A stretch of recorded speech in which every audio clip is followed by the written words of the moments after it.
let's say the engineering college or the agriculture college, which is instituted one of these programs, they'll put together a proposal that comes to us. We appoint a subcommittee to review the proposal, clarify any things that are not clear, and then submit a report to the academic planning committee, and then we vote on it.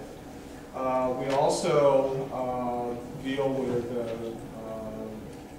some facilities kinds of things. For example, when Fine Performing Arts got money for,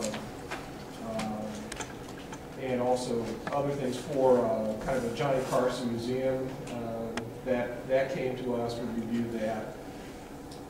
We get these academic program reviews where we bring in the committees from outside campus to review the English program, or the sociology program, or the ed psych program, and we hear those reports. But probably the big thing the last couple of years has been budget cuts. So when the chancellor proposes cuts in the budget, those proposals come to the academic planning committee. We hold hearings on those proposals. People have complaints, or if they have objections to any of those things, we hear them, and then we make recommendations to the chancellor. And most of the time, we agree with what the chancellor wants to do, but there have been a couple of instances where we've suggested he do something else, and he has. So that's kind of a short version of what we do. And then essentially all of these amendments, besides the terminology amendments, how do they help the committee operate more effectively? Well, the changes fall into kind of three categories. One, there were just the little editorial things like changing academic senate to faculty senate. Then there were some other changes that just kind of recognize what we've been doing for the last several years anyway. For example, the vice chair has generally gone on to be the chair of the academic planning committee in the next year. We just wanted to routinize that and make sure that practice does continue, so that there's continuity in leadership.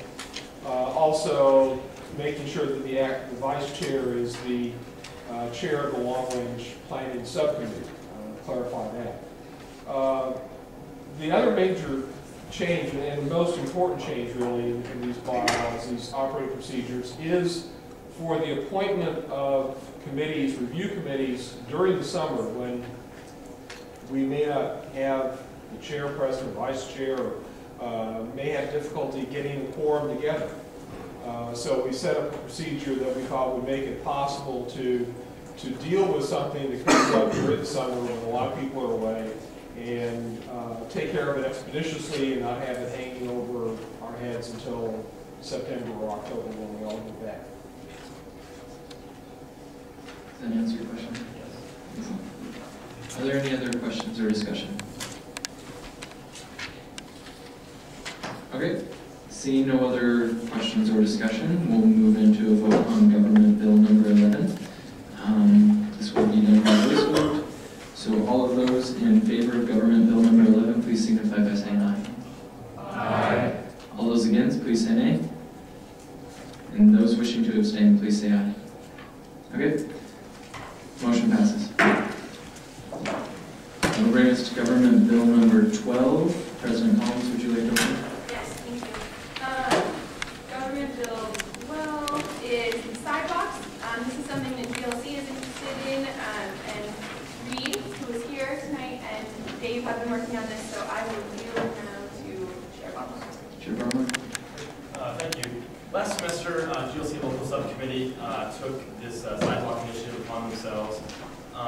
They created a Facebook kind of group that would students, they could educate the students on reporting different sidewalk mistakes around campus, and then they would automatically go to the city engineering services. And so we wanted to make sure students knew about this kind of service that was being provided to the citizens of Lincoln. So Reed and I met with the City of Lincoln Engineering Services last December just to see if there wasn't a way that we could cut out maybe the middleman and see if there would be a way that students could maybe get some priority if they were to find some kind of mishap in the sidewalk on campus. We met with them. We found out with their budgeting that's just not possible. They don't have enough money to do that, to make a priority for students. They did say that they do allocate a big part of their funds to go towards problems with accessibility. And so that was one way we thought we could go with this, is kind of gearing it towards whether there be a problem on campus that dealt with a sidewalk that wasn't accessible to students that were handicapped or had trouble getting around. We were kind of wondering where we could go with this, and we thought that this informational pamphlet would be the best way. So with this pamphlet, like it says, we would talk about obviously this service that the city provides where you could report different accessibility concerns with sidewalks or just different city property.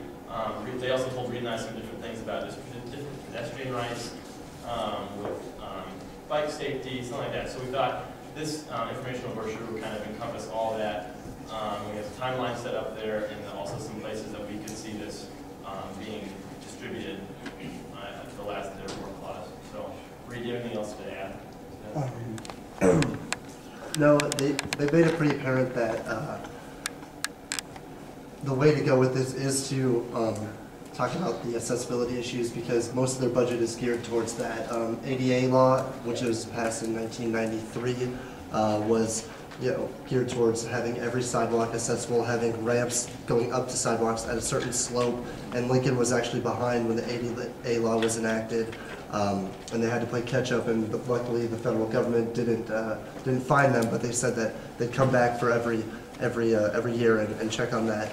So what we're trying to do is gear it towards accessibility, educating students on how to make the right repair, what to look for to repair.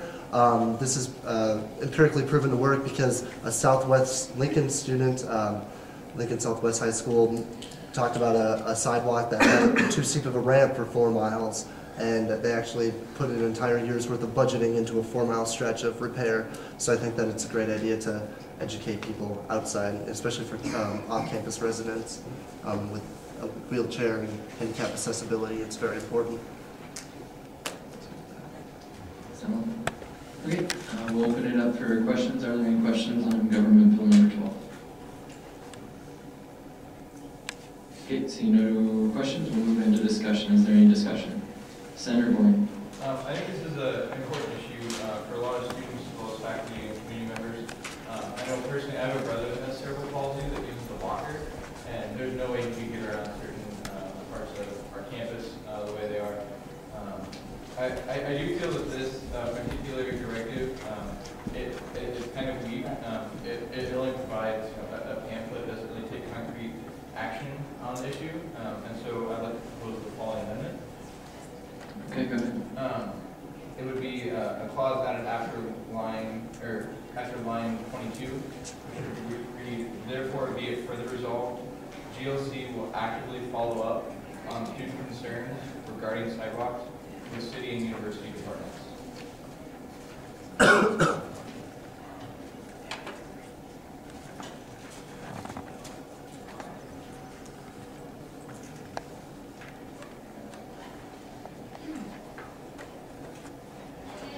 Okay, the GLC will follow up actively. Yeah. GLC will actively follow up on student concerns regarding sidewalks with city and university departments.